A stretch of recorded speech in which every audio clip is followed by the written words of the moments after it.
like my love language is my love language is spreadsheets. That's how I see things. Her birthday's coming up, 26. Just send her a beautiful, probably purple. Just surprise her with a bright color. The spreadsheets are the shit. Like one that functions the way you want it to. Yeah, that's the good stuff. It helps you get organized. But so my friend had been doing all of this counseling and trying to get to the bottom of his PTSD from being like in combat in Desert Storm. Yeah. And I had this moment that everything in him, the feelings that he was just like, it was everything poured out of him. And then everything poured out of me. And in my head, it all just aligned perfectly. It was the same, different causes, but the same effect, because humans are like all the same.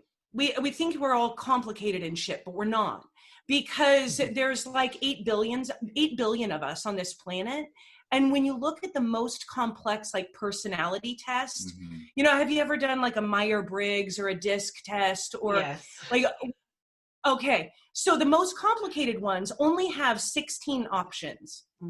So if you have one of those ball ping walls where you put 8 billion balls in the wall and it falls through all the pegs and they drop into 16 categories, that's as complicated as humanity is. Like it's, once you can see the patterns, they just plinkle right into the right place. And so when I heard his story and lined it up with my story, I was like, this is the same shit. It's the same shit.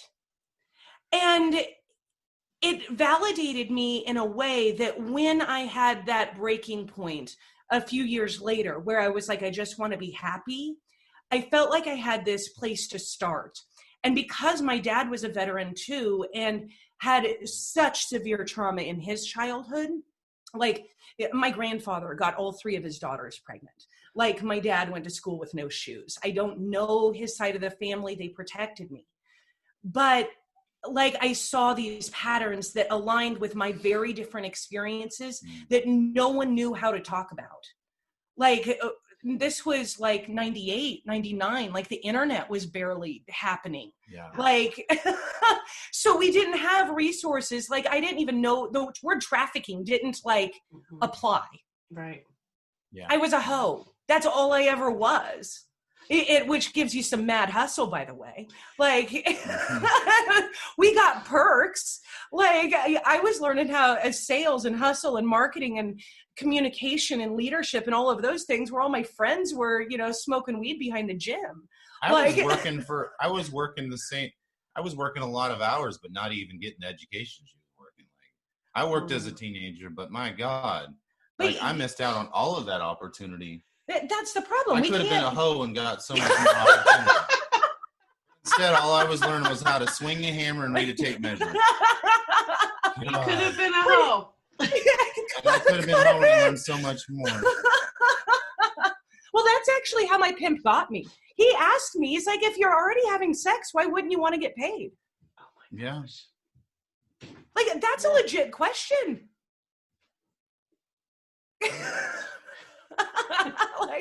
It's like the things that we're not supposed to say out loud, but we think in our head. Right. That's what she just said right then.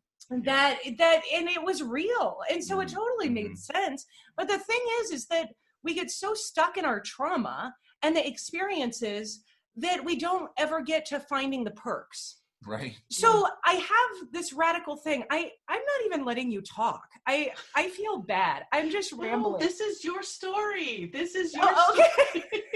But this is your show. It's your show. And I'm just like, hey, I'm going to take over the mic right now.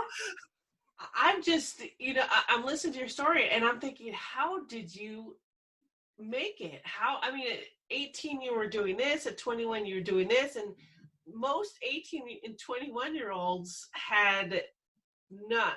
They were complaining about all kinds of things, and you're already like, I just want to be happy. we don't think like that, especially now. I mean, I have a 17 and a 19-year-old, and they're thinking about what am I going to, which delivery can I have for dinner tonight? Right. I'm like, really? Think of Hot Pockets. Right. We have a 19-year-old too. Yeah. So actually we have 3 teenagers, but ours are 9 to 19, all 5. So I resemble that because we're breaking cycles. So our kids don't have to experience the things that we did. Right. And that's really badass. But well, at the same time, it's like, just make a freaking decision. Speaking of kids. Shit, or get off the pot. Yes. That's been our parenting all the way through. And speaking of parenting and the question you asked, I was thinking, like, when you were underneath your desk, you were a mom at that point. Yeah, I was. Oh because I had my daughter. So I found out I was pregnant with her 2 days after my 26th birthday because I had just had a hellbender party. And then I gave birth to her when I was 21. Oh my gosh. Did you follow that timeline? I lived under a different, I did that just to fuck with you. Yeah. I lived under a different name for 4.5 years. She's toying with you. I did not have enough coffee. More F-bombs, sorry. It's 8 o'clock in the morning and I eat sugar for breakfast. So you get what you get. No, I lived under a different name for 4.5 years. And so my pimp Martin changed my name. And so I was Joanna, who was 5 years older than my birth name, Jessica. And so I had this huge party because it was my 26th birthday. Mm-hmm. And then I was actually 20 years old. So, but Joanna was 26. So I had this huge party and then I went back to being 20 years old. So I've been 20, well, I've never been 17, 18, 19, 20, but I've been like 21, 22, 23, 24 twice. So I was really happy when I turned 30. Fucking 20s, I'm over them. I just want to get older now, please. She literally created a parallel universe and skipped those years. That's pretty impressive. Like, I am a Gemini. My sister is she does like tarot readings and she's an amazing photographer and she's a really epic. But I was talking to her about it one day and she's like, Jess, you realize that's the most Gemini thing that anyone could ever do, right? You just literally live as a different identity for 4.5 years. Seriously. and to see the light shine in your eyes right now after everything you've been through is just incredible to me. Like so many of us would have been like, I'm done. I'm so done. Hey, I've so been there. Like the benefit, my benefit is that I kept hitting this wall where it's like, I'm either going to kill myself, I'm going to start doing meth or heroin because I really believe those are the only drugs that are powerful enough to actually deal and numb my pain, because that's what like the hardest drugs are for. And I've never done either, but it was like, I'm either going to kill myself to start using meth or heroin, or I'm going to suck it up and figure this out. And just because honestly, I had children and then Reid and I have been married for 16 years. So I had his support. Like I just kept sucking it up and like pushing through. And sometimes there's just no other option. And that has actually been one of my greatest privileges, is that I had no option but to make the better choice. Because once you start making good choices, you realize how good they feel. And you literally can become addicted to just making better choices. And if I'm going to have an addiction to something, that seems like a pretty damn good one. It's absolutely incredible to have that much strength, because it is, when I was going through my depression, every day was like, well, I don't even know why I'm going to even bother. And it was hard to continue. And so to see that at that young of an age, you kept getting up and showing up, that's huge. That's so huge. There's so many kids out there that don't even know what they want to do with their life at 21. And you're like, no, I want to continue to do this. I want to be better. Right. And it's absolutely incredible. And then, Reid, I just, you guys are incredible. Like, I commend you for sticking around. And I'm just saying this because I've known other couples that have been like, I can't do this. He's just as messed up as I am.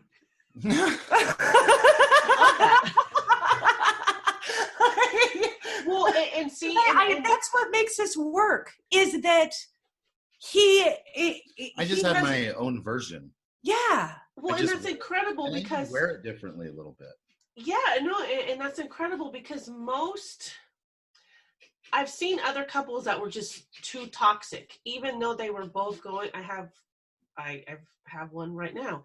They are toxic together. They are not getting better together. They're just like, they keep going back because they're safe. To whereas you guys decided to be stronger together. So that's they're actually right. They're fighting the wrong direction. Yes. All that is like, podcast. When we're facing each other and fighting, we're fighting the wrong person. Yeah. The world is a vicious place, and you need someone to have your back. Turn around. We got to turn this way. Turn around, back to back. Fight like this. Yeah. And when you fight back to back, you have someone who has your back. Yeah. You have to trust someone. You're never going to make it through life if you don't trust someone. Pick one person and stand back to back. Mm-hmm. And that makes you better. Yeah. Mm-hmm. It makes you better. It makes together. you stronger. You have to have someone, maybe someone. It doesn't have to be an intimate someone, but right. I'm saying you have to have someone to be against. You have to fight against something. And like our entire culture, we're fighting. Like our culture is based on fighting. Like we wouldn't have the US without fighting, right? Mm-hmm. So we have this side of us that's rebellious. We want to fight against something. That's why we like competition and challenges. Yeah, we need, but we got it. And then there's a challenge together. It's like both of us are naturally stupid competitive. I just don't like say it outward. She's bragging. I'm competitive stupid. She's more like,